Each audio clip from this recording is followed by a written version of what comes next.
Subscribe करें और bell दबाएं ताकि कोई खबर रह न जाए।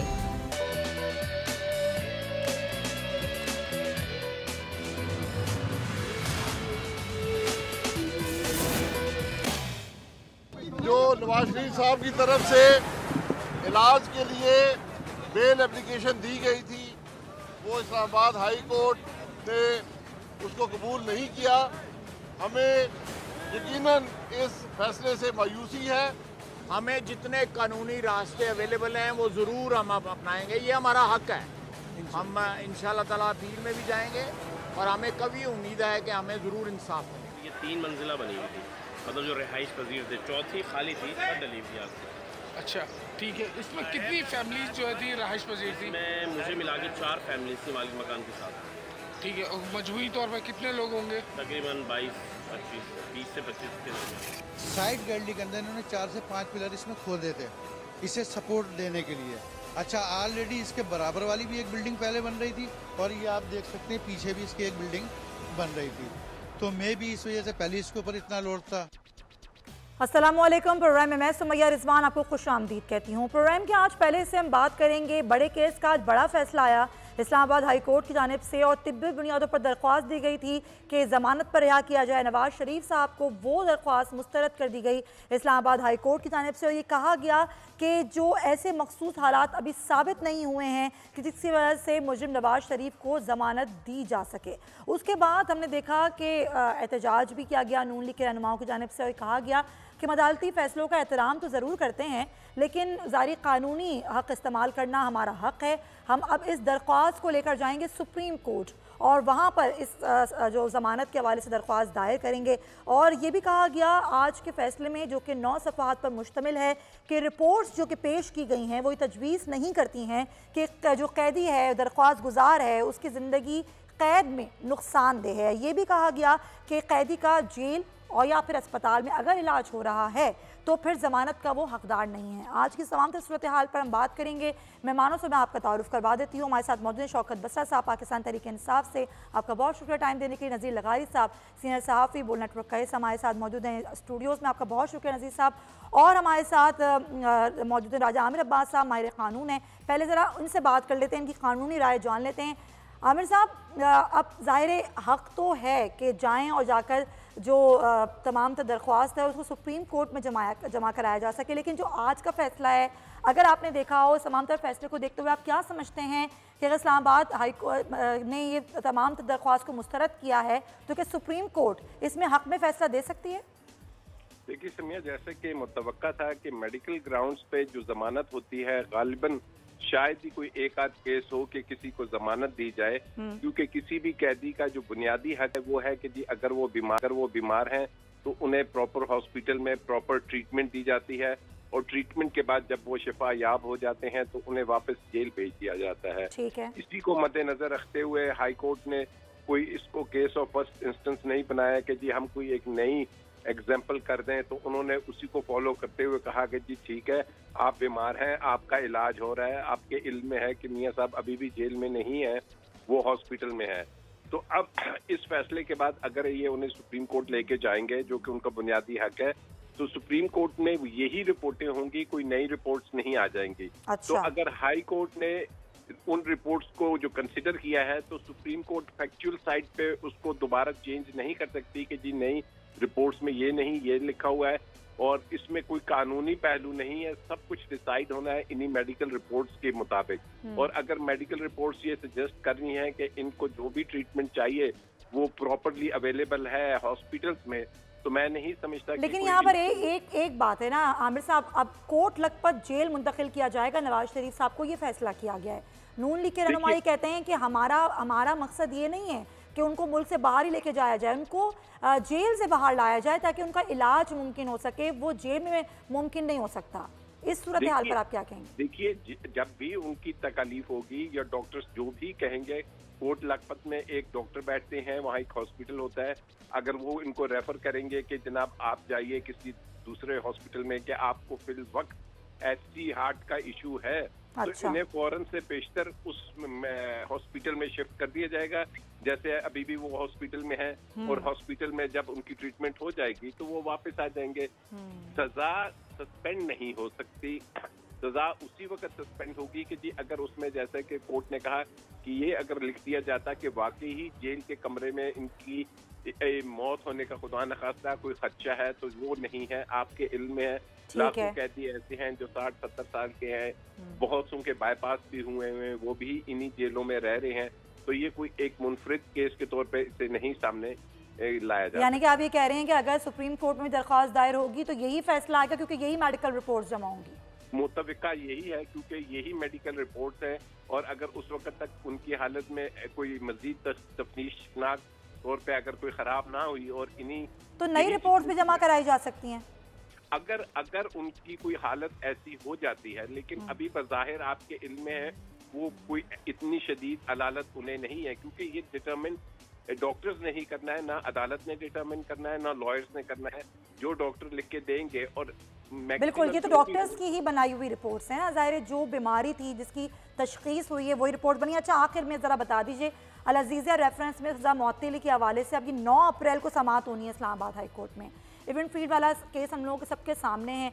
आप एक माहिर कानून की हैसियत से क्या समझते हैं, इस केस की सज़ा मौतली के कितने इम्कानात हैं? देखिए, अब जब एवन फील्ड में सजा मुअत्तली हुई थी तो सुप्रीम कोर्ट में वो केस नैब ने चैलेंज किया था। सुप्रीम कोर्ट ने जजमेंट दे दी जिसमें उन्होंने कहा कि ये जो इस्लामाबाद हाई कोर्ट में 41 दफों का फैसला आया है ये सरासर दुरुस्त नहीं है। ये जो उन्होंने मेरिट्स पे केस को डिस्कस कर लिया है ये भी दुरुस्त नहीं है। और सुप्रीम कोर्ट ने कहा कि सिर्फ एक ही ग्राउंड है एक्सट्रीम हार्डशिप का कि जिसके बेस पे ये सजा मुअत्तली हो सकती है। तो अब एक्सट्रीम हार्डशिप का उनका यही ग्राउंड था मेडिकल का, वो भी अदालत ने कहा कि ये कोई मखसूस हार्डशिप नहीं है, ये नॉर्मल रूटीन की चीज़ है। जाहिर है आज का जो फैसला है इस पर हमने कानून नज़र जान लिया है। अभी हमारे साथ मौजूद हैं जाफर इकबाल साहब। ठीक है, हम दोबारा रब्ता करने की कोशिश करते हैं। नज़ीर लगारी साहब, आपका क्या इस पर मौक़िफ़ है? हमने देखा कि जिस तरह से अभी राजा आमिर अब्बास साहब ने कहा कि ज़ाहिर रिपोर्ट्स जो जमा करवाई गई हैं उसी की बुनियाद पर यह फैसला दिया गया है, जो बीमारी बताई गई है। अगर इन बुनियादों पर अगर ज़मानतें मिलना शुरू हो गई, जो ग्राउंड बनाई गई थी कि उनकी तबीयत ख़राब है और नासाजी तबाह की बुनियाद पर उन्हें जो है बेल दी जाए, अगर ये बुनियाद मान ली गई तो फिर पाकिस्तान के जेलों के अंदर जो लोग मौजूद हैं उनकी दरख्वास्तें आ जाती हैं कि जनाब हम भी बीमार हैं, हमें भी ये बेल दी जाए। और बहुत से लोग होंगे और ये सज़ा याफ्ता, ये नहीं है कि एक तो होता है कि अगर ट्रायल जो है किसी को सज़ा ना हुई हो और अंडर ट्रायल मामला चल रहा हो और मुकदमा जो है वो अदालत के अंदर हो। मैं वकील नहीं हूँ, अगर वो मुलजिम होते उस बुनियाद पर अगर हेल्थ का इशू होता तो इसको ग्राउंड बनाया जा सकता था। तब भी ये देखा जाता है कि मुल्क में सहूलतें मौजूद हैं या नहीं हैं, इनका इलाज हो सकता है या नहीं हो सकता है। और ये कि जेल के अंदर रहकर उनको सहूलतें दी जा सकती हैं या नहीं दी जा सकती हैं। बेशुमार लोगों का कई महीनों नहीं कई साल तक वो हस्पतालों में रहे हैं ऑन बिहाफ ऑफ जेल, कैदी होते हुए। और ऐसे भी थे जिन्होंने 8-8, 9-9 साल कैद काटी बग़ैर सज़ा के, मुल्ज़िम होने की हद तक, और उन्होंने भी बड़ा अरसा हस्पतालों में भी गुजारा है और वहाँ से शिफ्ट कर दिया जाता है और उसको अस्पताल को ही सब जेल करार दे दिया जाता है। हाँ, सब जेल करार दिया जाता है। तो इस तरह तो हो सकता है कि आप शिफ्ट कर दें, कि आप रिहा कर दें, ये बहुत मुश्किल था। मेरा ख्याल यही था कि कोर्ट जो है वो इस तरह की अगर मिसाल कायम करती है तो पाकिस्तान में बहुत से कैदी हैं जिनको इस बुनियाद पर जो है तो आपकी बात बिल्कुल दुरुस्त है। ज़ाहिर है नए पाकिस्तान में तो हम यही उम्मीद कर सकते हैं, क्योंकि पहले तो हमने यही देखा कि अमीर के लिए अलग कानून, गरीब के लिए अलग कानून, और ऐसा होता भी रहा। और ज़ाहिर है एक आम गरीब आदमी क्या ही बोल सकता है इन तमाम तर मामलात पर। शौकत बसरा साहब, ज़ाहिर है बेहतरीन फ़ैसले तो आए हैं, हमने देखा कि जो नई रिवायत कायम हो रही है और बड़े ज़बरदस्त फ़ैसले आ रहे हैं, लेकिन तनकीद का निशाना बनाया जाता है जब भी फ़ैसले आते हैं अपोजिशन रहनुमाओं के लिए या किसी के लिए भी, कि ये फ़ैसले जो हैं वो ठीक नहीं आए, हमें इंतकाम का निशाना बनाया जा रहा है। कभी डील की बात गश भी सुनाई देती है, कभी आप लोगों की जानिब से सुनाई देती है। आज हुकूमत का क्या मौक़िफ़ है इस पर? सुमैया, बात ये है, ये बिल्कुल आपने बहुत वैलिड पॉइंट उठाया है। अभी आप देख लीजिए कि चंद दिन पहले जब मियाँ शहबाज शरीफ को ज़मानत दी गई हाई कोर्ट से, तो किस तरह शादियाने बजाए जा रहे थे, किस तरह कहा जा रहा था आज अदलिया आज़ाद है, आज हक और सच की फतह हुई है। आज जो हमारे मुखालफिन ने हमारे खिलाफ झूठे केस बनाए थे अदालत ने हमें उसमें बेगुनाह कर दिया है, हमें ज़मानत दे दी है। तो ये बदकिस्मती है कि फ़ैसले हक़ में आए तो अदालतें अच्छी हैं, फ़ैसले हक़ में ना आए तो अदालतें बुरी हैं। और फिर सिर्फ यही नहीं, फिर इस तरह अदारों को, अदालतों के ख़िलाफ़ बात की जाती है जैसे वो पाकिस्तान की नहीं बल्कि भारत की अदालतें हों।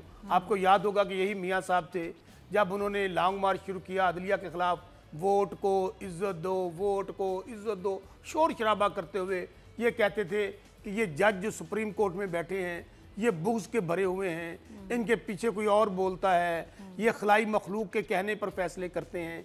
और आज भी जब फैसला आया तो मरीम नवाज़ को सुन रहा था, मैं शायद खाकान अब्बासी को सुन रहा था, आज उनको बड़ी मायूसी हुई है। भाई आप अंदाजा करें कि ये ऐसा हुक्मरान खानदान,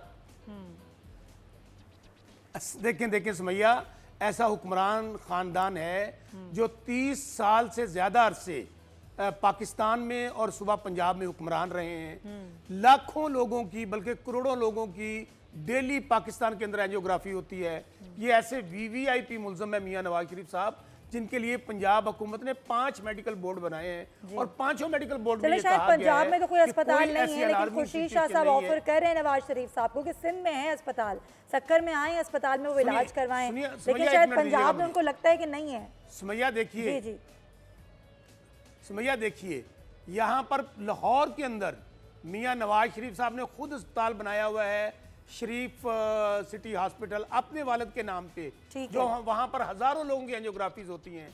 फिर इसी तरह इत्तेफाक हॉस्पिटल चल रहा है मियाँ सामान के जरिए से आया। बिल्कुल, शायद उनको नहीं है, ट्रस्ट ही नहीं है अपने बनाए हुए हॉस्पिटल्स पर। और ये बात है, मैं आपकी बात को यहीं से कंटिन्यू करूंगी, बहुत देर से मुझे ब्रेक का कहा जा रहा है। अभी हम ब्रेक लेते हैं, वापस आते हैं, स्टे विद अस।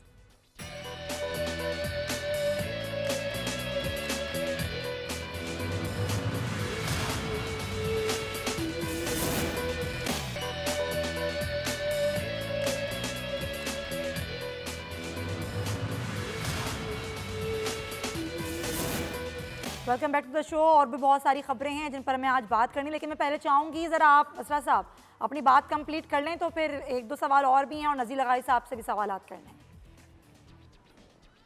सुमैया, मैं आपको ये कह रहा था कि मियाँ साहबान का ये मामला कोई बीमारी वाला नहीं है, ये कोई ऐसी बीमारी नहीं है। ये 90% लोगों को पाकिस्तान में ऐसी बीमारी छोटी मोटी होती है, और ख़ास तौर पे जो लोग जेलों में पड़े हुए हैं, 70-70, 80-80 साल के लोग हैं, फिर सबको रहा कर दें।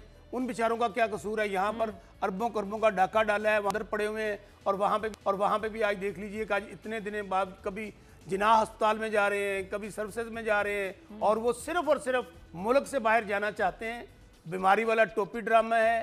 5 मेडिकल बोर्ड की वहाँ पर आपके सामने रिपोर्ट्स आ गई हैं। और सबसे बढ़कर देखें, यही इनकी लूट मार का सबसे बड़ा सबूत है कि ये बीमारी की बिना पर दरखास्त जमानत मूव कर रहे हैं, मेरिट्स को टच नहीं कर रहे हैं, यानी कि तस्लीम कर रहे हैं कि हमने लूट मार की है, करप्शन किया, लेकिन हमें टोपी ड्रामा तो नहीं हो सकता, जाहिर है उनका बाईपास भी हुआ है, तो हम तो सेहत के लिए उनकी दुआ करें। सुमैया देखिए, मेरी बात सुने, कितने लोगों के नहीं बात ये नहीं है, कितने लोगों के बाईपास हुए हैं, कितने लोगों को स्टंट पड़े हुए हैं। तो इसका मतलब यह है कि आप यहाँ से लूटो, सूटो, और उसके बाद आप जब जेल में जाओ तो कहें जी मुझे तो मैंने बाहर। चले आपकी बात का जवाब ले लेते हैं ना, आपकी बात का जवाब ले लेते हैं। बसरा साहब जरा मुझे थोड़ा टाइम दीजिएगा। चौधरी जाफर साहब हमारे साथ हैं मुस्लिम लीग नून से, तो जरा उनसे बात कर लेते हैं। आपकी बात वो सुन भी रहे थे। जाफर साहब, क्या वजह है नून लीग क्या अपनी दौर हुकूमत में कोई एक अच्छा अस्पताल नहीं बना सकी पाकिस्तान में, कि यहाँ के किसी अस्पताल पर ट्रस्ट ही नहीं है और मुल्क से बाहर जाके इलाज करवाना नवाज शरीफ साहब को? बहुत शुक्रिया जी। मेरे भाई शौकत बसरा साहब के अल्फाज को आपने सख्त कहा, कतन सख्त नहीं है। अच्छा, चले, ये तो सियासी वर्कर हैं और बड़े अदब और एहतराम से बात कर रहे हैं। इससे ज्यादा सख्त लफ्ज कहने वाले मेरे और बसरा साहब के मुतल्लिक कहते हैं ये लफ्ज, और मेरा और बसरा साहब का मसला ये है कि हम उन लफ्जों का बेबसी ये है कि जवाब भी नहीं दे सकते, और ये तब तक नहीं दे सकेंगे जब तक सियासी जमातें अपने मंशूर और मकसद के ऊपर फोकस करके अपना डिलीवर करने का सोचें। आपस की लड़ाई हाँ आप लड़ें, लेकिन सियासत के मैदान में, हल्के में, इंतखाबी मैदान में, यहाँ पे इन मामलात पे सियासत करना पीटीआई के लिए बड़ा जरूरी है। अच्छा। इसलिए कि आप अगर ये कहें कि गैस महंगी कर दी तो कोई जवाब नहीं है। अच्छा। आप कहें बिजली महंगी कर दी, कोई जवाब नहीं है। आप इनसे कोई और आप ये पूछें कि ये 4 शिपमेंट्स आपकी लेट हुई गैस की, कहेंगे नवाज शरीफ चोर है। आप इनसे कहें कि आपने कोयटा डेरा इस्माइल खान मोटरवे पे काम नहीं शुरू कराया। आप इनसे पूछें दयामीर भाषा पे आपने, चलें, ये तो वो रिवायती तनकीद है ना जो अपोजिशन हुकूमत पर करती है। ज़ाहिर है आपके दौरे हुकूमत में ये आप पर करते थे। अच्छा, वो जो डील वाली बात थी ना, पिछले दिनों बड़ी खबरें गर्म थी और आप लोगों ने बड़ी, 2 मिनट मुझे अपने जुमले मुकम्मल कर लेने दीजिए। जी सर, जरा जहाँ तक जो बीमारी की बात है, बड़ी सादा सी बात है, लोग शायद समझ नहीं पा रहे या समझना चाहते नहीं।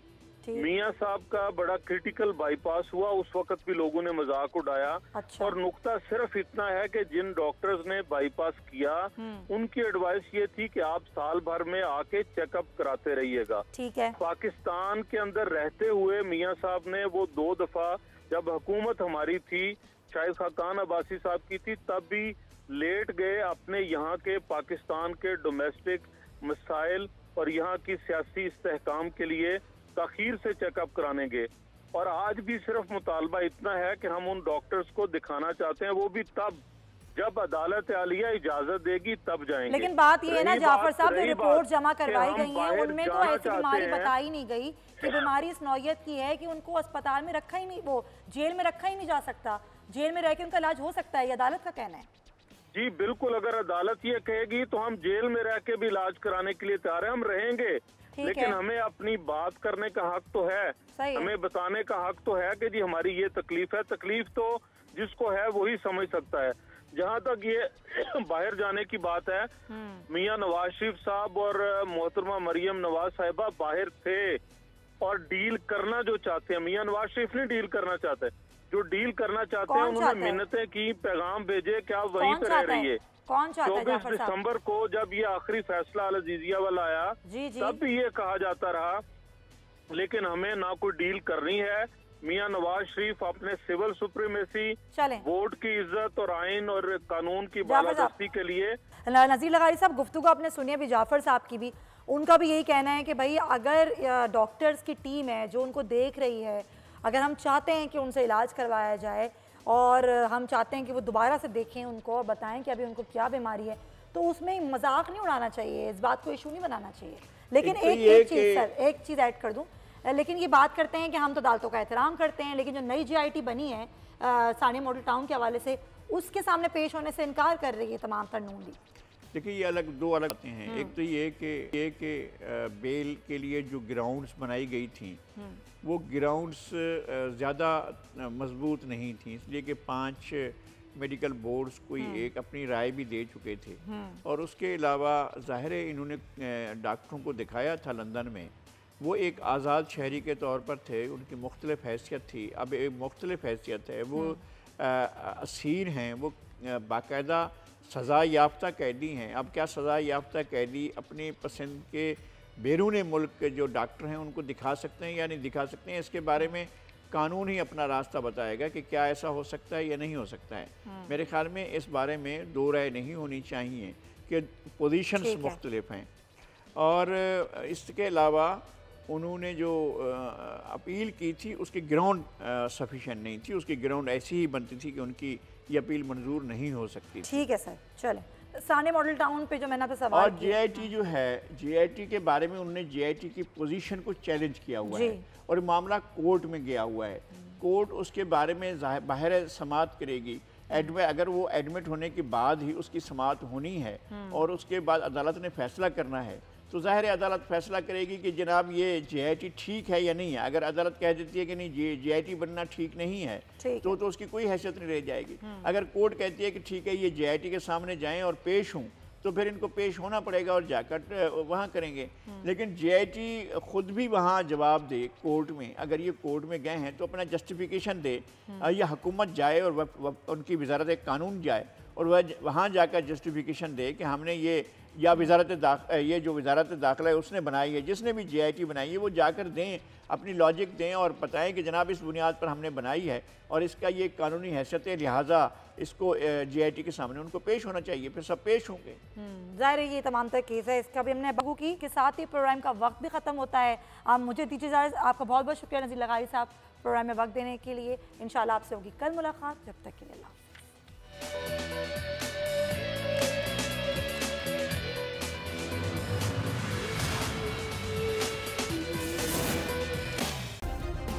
सब्सक्राइब करें और बेल दबाएं ताकि कोई खबर रह न जाए।